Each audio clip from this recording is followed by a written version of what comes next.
¿Cómo están, queridos arancelarios y arancelarias? Bienvenidos a un episodio más de su programa Comercio sin Barreras por Change TV, la televisión del cambio.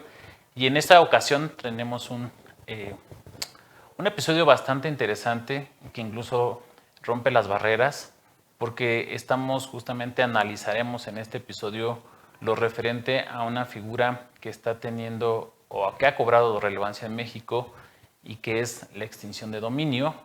Evidentemente no nada más es una figura que está contemplada para México, sino también para Colombia, y principalmente pues Costa Rica está empezando a legislar sobre la materia.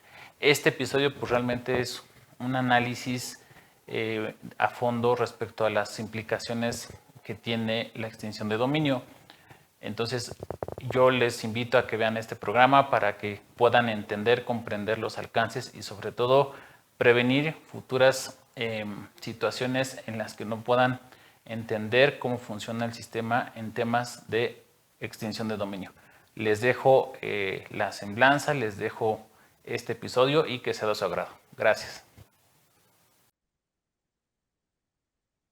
Hola, ¿qué tal? ¿Cómo están, queridos arancelarios? Pues estamos aquí con nuestros amigos de Colombia, de Costa Rica, con el doctor Juan Camilo Bolaños, con el maestro John Brenes, justamente pues atendiendo a esta conferencia, esta plática que tuvo lugar el 8 de junio referente a la extinción del dominio. Y agradezco a ambos el poder participar en esta charla y ahora para el programa Comercio sin Barreras. Pero antes de iniciar, me gustaría que brevemente cada uno de nuestros invitados en el programa pues se pudiera presentar. Así es que no sé quién quiera tomar el uso de la voz de forma breve para empezar con digo, a veces nosotros lo hacemos, pero creo que es más importante que nuestras audiencias los conozcan a ustedes. Así es que me gustaría, ¿quién dice yo? Bueno, pues don César, muy agradecido. Es la segunda vez que participo en tu programa. La vez pasada tuve la oportunidad de hacerlo de manera presencial en Ciudad de México. Y a don Juan Camilo, querido compañero, un abrazo hasta Colombia. Pues en el caso mío, soy docente universitario, soy abogado litigante, ya prácticamente con casi 4 décadas de ejercicio profesional. Y nada, pues estoy a la orden para lo que ustedes consideren a bien comentar. Representando al equipo de Costa Rica. Sí. Y bueno, maestro Juan Camilo. César, muchas gracias por la invitación. Un cordial saludo para vos, para todo el público de tu canal, también para mi colega y compañero de estudio en Salamanca, el maestro John Bernés. Un placer volverlo a ver y estar con ustedes en estos escenarios académicos de debate. Yo soy abogado, especialista en derecho penal. Me cansé de estudiar el derecho de penal porque en él no encontré solución a los problemas de fondo y por eso fue que me encontré con John en un máster en política criminal que hicimos para hallar allí solución a los problemas criminológicos. Me desempeño como abogado, consultor, litigante en Colombia, en todas las ciudades del país. Soy miembro del Instituto Colombiano de Derecho Procesal y soy conjuez de la Sala de Extinción de Dominio del Tribunal Superior de Medellín. Un gusto poder compartir con ustedes en este escenario. Pues el honor es todo nuestro. Y pues bueno, te faltó nada más ahí, querido doctor Juan Camilo, pues que representas al equipo de Colombia. Gracias, gracias. Claro que sí. Y bueno, el tema central es debatir justamente respecto de la ley de extinción de dominio. En México, bueno, pues está regulada en el artículo 22 de la Constitución Política y tenemos una ley, la Ley Nacional de Extinción de Dominio, que regula prácticamente el procedimiento. Lo que habíamos comentado en la sesión y la perspectiva que se tiene desde México, bueno, más bien desde la perspectiva personal, es de que es una ley que pues en algunos puntos no respeta lo que es el debido proceso, la igualdad procesal, la seguridad jurídica y que consecuentemente pues esto se puede convertir en una herramienta que pueda atentar contra el derecho de propiedad de las personas y evidentemente pues esto genera una incertidumbre porque vaya, el hecho de tener una herramienta en donde te, te pueden privar de tu derecho de propiedad pues es realmente pues causa mucha incertidumbre, ¿no? No sé, la perspectiva para Colombia o para Costa Rica, ¿cuál es? ¿Alguien?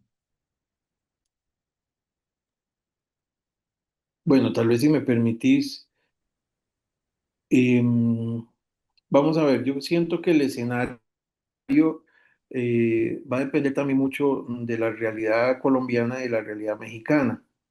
Históricamente, desde el cártel de Medellín, allá por los 80s, principios de los 90, de pronto pues ya se empieza a presentar un fenómeno a gran escala y además con una característica muy importante que el doctor Bolaños sin duda nos lo explicará con más precisión que yo, y es que sobre todo con el cártel de Medellín se hace algo inédito y es la venta, no solo la elaboración de sustancias controladas y de uso no permitido, sino también la exportación directamente desde Colombia hasta los Estados Unidos, disfrazado un poco también de una guerra política como una forma de acabar con el enemigo imperialista. Al final de cuentas nos damos cuenta de que ese es un tema más que todo de comercio que otra cosa, de comercio ilegal. Y de ahí se empiezan a hacer negociaciones con los eh, nacientes cárteles mexicanos que empiezan también a trasladar con más comodidad, incluso por vía terrestre, la droga. Hasta ese momento, Costa Rica no era más que una ruta de paso de, desde Jamaica, desde Colombia, etcétera, por vía marítima. Y de pronto aquí lo que hacían era abastecerse lanchas rápidas que se abastecían de combustible. Entonces, ese escenario cambia, sobre todo en este siglo, porque Costa Rica ya empieza a tener modificaciones que se asemejan al tema colombiano y al tema mexicano. Por ejemplo, la extradición de nacionales. El año pasado se modifica la constitución política para poder extraditar costarricenses. Eso antes era impensable.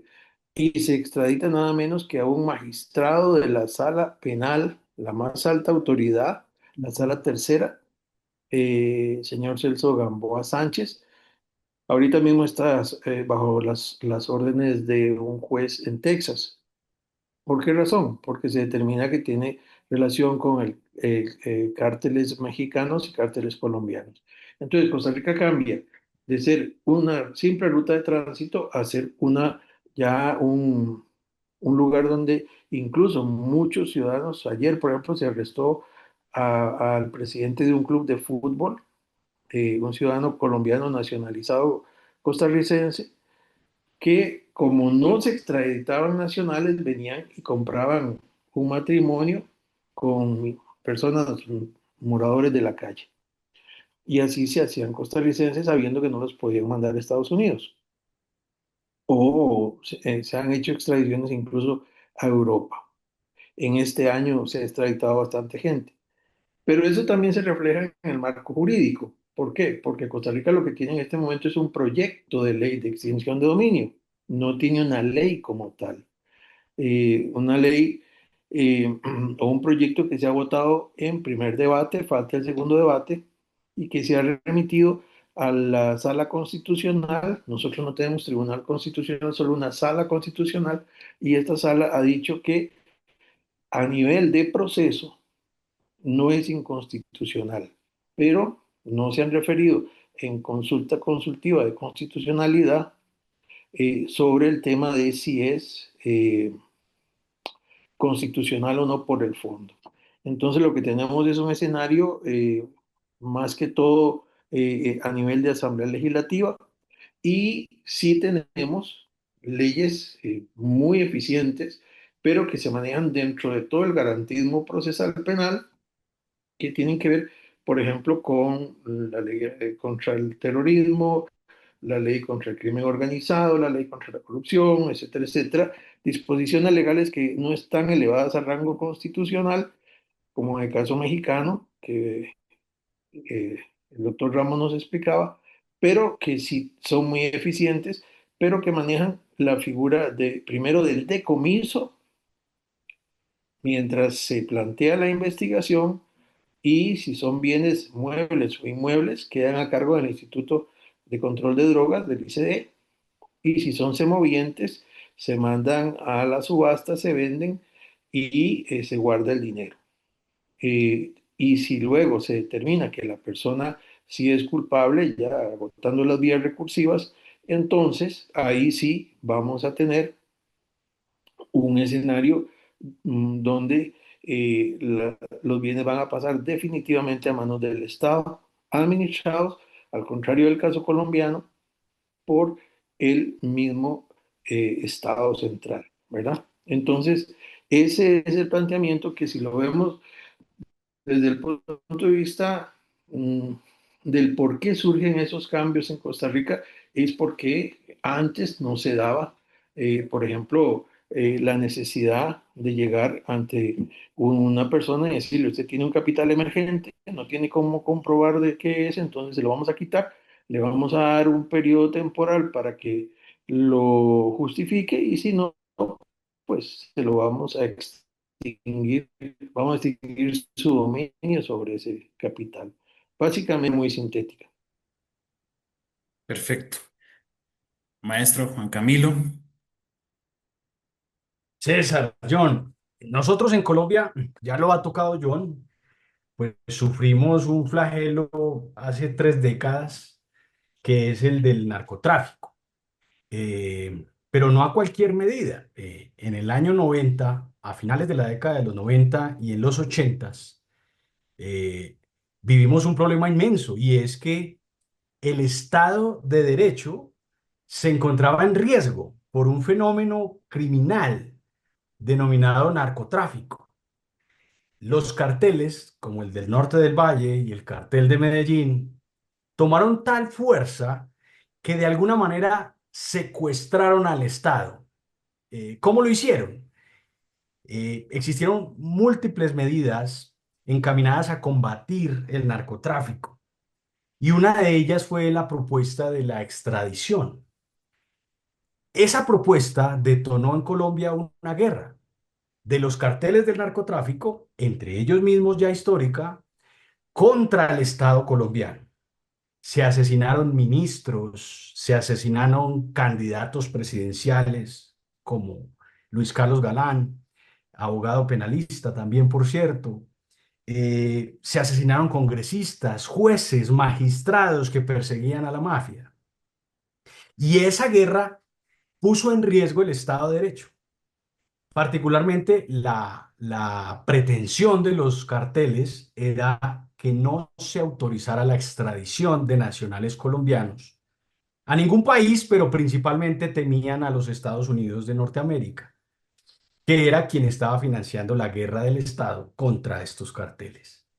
Y esa pugna fue la que originó, entre otras razones, finalmente un acuerdo social que se quedó plasmado en la Constitución Política de Colombia del año 1991. Un acuerdo social que buscaba, de alguna manera, fortalecer el Estado, fortalecer las instituciones del Estado y la democracia. Y en esa Constitución, en el artículo 34, quedó sembrada una garantía esencial, y es que no pueden haber penas confiscatorias, ni penas imprescriptibles, ni penas eternas. Pero hubo una excepción, y lo importante de la norma no solo es la parte afirmativa, sino su excepción para el tema que hoy nos atañe. La excepción fue: no puede haber confiscación salvo aquella que sea decretada por sentencia judicial frente a bienes adquiridos producto del enriquecimiento ilícito. Claro, El enriquecimiento ilícito era la financiación de los grupos, de los carteles del narcotráfico. Y es por eso que el Estado entendió que la forma de combatir a este fenómeno de criminalidad, así como muchos otros hoy en día, no era solamente el combate hombre a hombre, sino que había que atacar de fondo las finanzas de estos grupos. Y las finanzas de estos grupos solo se pueden atacar a través de figuras, como ya lo dijo John, establecidas en el Código de Procedimiento Penal, que aquí también tenemos, que es el comiso y la extinción de dominio. El comiso para nosotros aún está vigente en el proceso penal, pero tiene un problema y es que está limitado al proceso penal. Luego, entonces, aquellos bienes que no estén relacionados directamente con el procesado o con el delito que allí se investiga, pues no podrán ser susceptibles de comiso. Y el comiso acá pues tiene una figura que es la incautación, la figura material de ir a aprender la cosa, y una figura jurídica que es la suspensión del poder dispositivo mientras se dicta una decisión de fondo en el proceso penal. A partir de allí, César, Colombia inició un desarrollo normativo de esta norma o excepción constitucional que decía no habrá confiscación salvo la que por sentencia judicial se declare sobre bienes que afecten el tesoro público o la moral social. Y sí que era difícil en ese entonces entender qué afecta el tesoro público o la moral social. Ya luego lo desarrollamos normativamente y para eso tuvimos una primer ley de extinción de dominio en el año 93, que tenía un problema importante y era que sustantivamente era muy buena, pero operativamente no. No le dio garras a las entidades para poder operar y no mostró efectividad. Esa fue la necesidad, seguía muy atada al proceso penal y fue la necesidad de que en 2002 hiciéramos una nueva reforma a la ley de extinción de dominio. Ya esta sí estableció esta acción como una acción autónoma, la separó del proceso penal, es decir, vamos a perseguir bienes que atenten contra el tesoro público o la moral social, tengan o no relación con un delito específico o con una persona en especial que esté siendo procesada penalmente. ¿Y eso qué implicó, César? Pues que tenemos ahora una acción suprema, autónoma, independiente, de rango constitucional, preferente frente a cualquier otra acción. Acá en Colombia, si un bien está siendo perseguido con fines de extinción de dominio, no valen deudas alimentarias, no valen deudas al tesoro público por temas tributarios o de impuestos. No valen medidas cautelares de otro tipo de procesos como penales, civiles, laborales, administrativos. No vale. Por encima de todas ellas está la acción penal. Es real, autónoma, constitucional e independiente. ¿Y qué busca esa acción en Colombia, que tuvo ese desarrollo normativo? 3 leyes al día de hoy. Pues básicamente busca, César, despojar del derecho de dominio, es decir, de la posesión, la propiedad de un bien mueble, inmueble, tangible o intangible, criptoactivos, monedas representativas, títulos, vehículos, hoteles, en fin, cualquier bien o derecho real que se tenga sobre un bien, si este, por alguna de las 3 razones, su origen es una actividad ilícita, es decir, es producto directo o indirecto de un delito, o es utilizado para cometer el delito, como el caso de las armas, las motocicletas, de los sicarios, en fin, cualquier bien que sea utilizado para cometer un delito, o que sea la mezcla de recursos lícitos e ilícitos representados en ese bien o que equivalgan al valor de ese bien que no pudo la justicia perseguir. Entonces tenemos una acción preferente, autónoma, constitucional, imprescriptible, César. Tenemos procesos de extinción de dominio sobre bienes que fueron adquiridos, por ejemplo, en 1992. Y desde 1992 han tenido una cadena de tradición de 3 o 4 propietarios. Y el de malas, propietario de malas de hoy, Al que le llegó la acción de extinción de dominio tendrá que defenderse como un tercero de buena fe, que es la figura que acá buscamos para eso. Pero ese carácter imprescriptible es el que genera en la mayoría de las personas sorpresa, porque dicen, pero ¿cómo es que a mí me pueden quitar un bien porque hace 30 años fue propiedad de un narcotraficante o de un delincuente y yo no lo sabía o no tenía cómo saberlo? Pues bien, eso es así acá. De alguna manera es un cuestionamiento a la seguridad jurídica de sectores como el sector rural o inmobiliario. Y por eso es que hoy en día en Colombia se han incrementado los estándares de debida diligencia a la hora de adquirir un bien, cualquiera que sea. Y todas las personas ahora tienen que agotar ese estándar de debida diligencia, que es hacer búsquedas en fuentes públicas, hacer una lectura integral de la cadena de tradición, consultar si esas personas tienen antecedentes públicos o están relacionados con actividades ilícitas en noticias públicas y de esa manera demostrar la debida diligencia, que es el elemento que caracteriza a un tercero de buena fe a quien se le respeta el derecho de propiedad en Colombia. Pero quien no logre probar eso, César, pues será objeto de extinción de dominio en sus bienes, independientemente, y eso no tiene relación con un proceso penal o antecedentes penales, pero perderá sus bienes. Hay casos muy problemáticos que si quieres más adelante hablamos de eso, pero esa es la historia de por qué en Colombia se inició con la reglamentación constitucional y legal de una acción como la extinción de dominio y por qué acá se le puede privar a una persona de la propiedad sobre un bien si concurre alguna de estas causales que les acabo de hablar del origen, la destinación o la mezcla de bienes. Eso ha representado varios retos, varias demandas de inconstitucionalidad. Aquí tenemos un tribunal constitucional que las ha revisado, ha moderado las normas, ha desarrollado todo jurisprudencialmente la figura del tercero de buena fe. Esa la tenemos es en la jurisprudencia y dice cuáles son los requisitos y parámetros para decir cuándo una persona, un ciudadano, adquirió o no un bien de buena fe. En eso estamos, es un reto grande.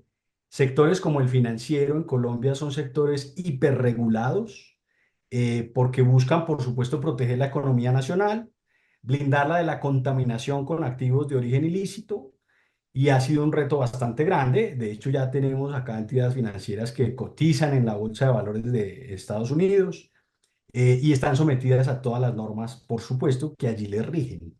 Y de allí se ha ido desarrollando una serie de exigencias de ahí para abajo para todo el sistema financiero, real, comercial, industrial, rural. Tenemos un problema rural grandísimo y es que en Colombia han operado históricamente grupos armados, guerrilla y paramilitares, distintos a los narcotraficantes que ocasionaron la ley de extinción de dominio. Pero estas personas también se dedican a actividades ilícitas y han tenido procesos de justicia transicional que también incluyen componentes de entrega de tierras o extinción de dominio. Y también tenemos un problema gigante en el sector rural respecto de la seguridad jurídica, porque hoy en día el gobierno actual, y que está hasta agosto de este año en Colombia, justo elegimos presidente en diciembre, perdón, en el domingo, que se posicionaría desde agosto, pero este gobierno que aún está, presentó una propuesta de reforma agraria que utilizó los bienes de extinción de dominio para entregárselos a campesinos, generando una promesa en algunos casos vacía, porque realmente lo que le entregaban era bienes con problemas, bienes con terceros de buena fe en procesos de extinción de dominio que aún no terminan y se les entregan a comunidades campesinas haciéndoles creer que son un título y que son propietarios en realidad de terrenos que lo único que tienen es problemas. Pero ese es otro componente del que podríamos hablar cuando ustedes lo indiquen. Por ahora, César, este es el panorama que tenemos. Con él hemos convivido ya más de 2 décadas. Lo hemos venido desarrollando. Funciona en algunos casos.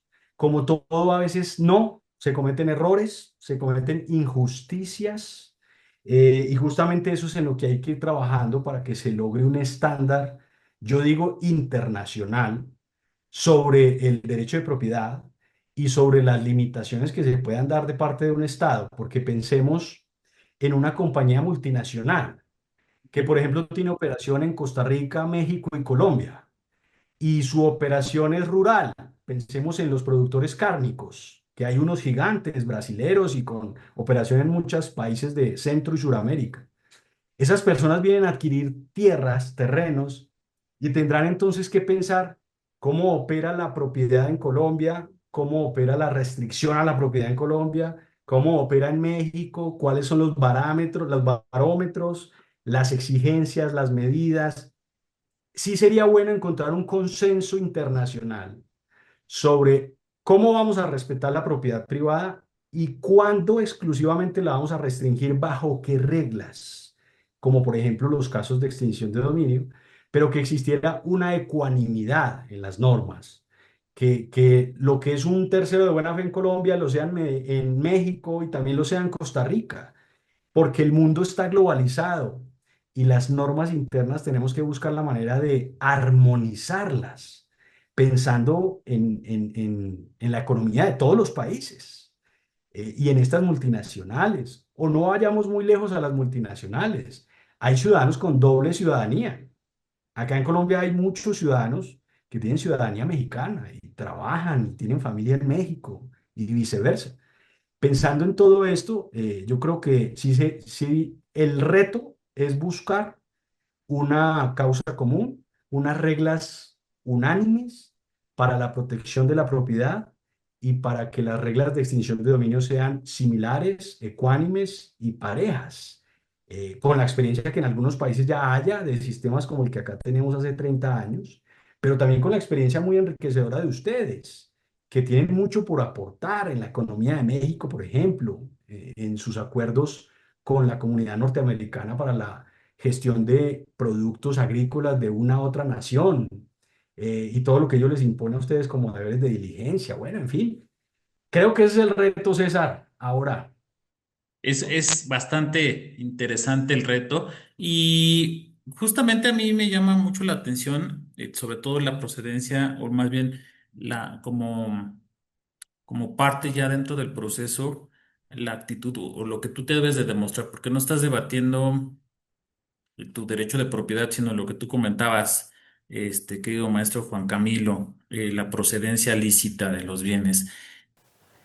Queridos arancelarios, pues este es un episodio más de su programa Comercio sin Barreras. Como ustedes pudieron observar, analizar, realmente la figura de extinción de dominio pues tiene implicaciones bastante complejas y evidentemente nosotros necesitamos analizar, profundizar más sobre los alcances que puede tener, por ejemplo, en la celebración de un contrato. Como pudimos observar, analizar, Colombia pues tiene una perspectiva particular, el caso de Costa Rica, que también es muy interesante. Así es que esta es una primera parte. No se pierdan la siguiente emisión con este mismo tema en su programa Comercio sin Barreras. Gracias.